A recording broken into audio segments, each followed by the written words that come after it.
Silver line പദ്ധതിയിൽ റെയിൽവേയുമായുള്ള ആദ്യഘട്ട ചർച്ച വിജയകരമെന്ന് കെറെയിൽ MD അജിത് കുമാർ. DPR അടക്കമുള്ള കാര്യങ്ങൾ ചർച്ചാ വിഷയമായെന്നും MD വ്യക്തമാക്കി. കൊച്ചിയിലെ റെയിൽവേ ചീഫ് അഡ്മിനിസ്ട്രേറ്റീവ് ഓഫീസിലായിരുന്നു കൂടിക്കാഴ്ച.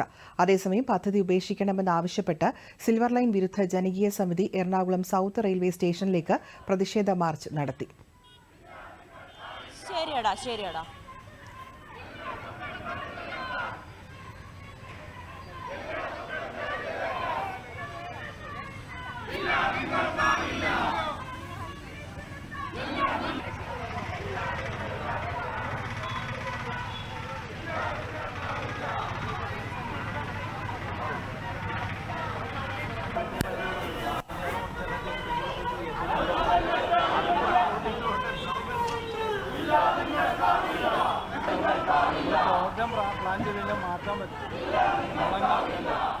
രണ്ടു കൂട്ടരുടെയും യോജിച്ച ഒരു പദ്ധതിയാണെന്നാണ് പറയുന്നത്. അങ്ങനെയാണെങ്കിൽ ഇങ്ങനൊരു അഭിപ്രായ വ്യത്യാസം എന്തുകൊണ്ട് റെയിൽവേ ഉന്നയിക്കുന്നു? അവരോട് ആലോചിക്കാതെ 198 കിലോമീറ്റർ ദൂരം അലൈൻമെന്റ് ഇല്ലാത്തൊരു പദ്ധതിയായി ഇന്നിപ്പോൾ ഇത് മാറിയിരിക്കുന്നു.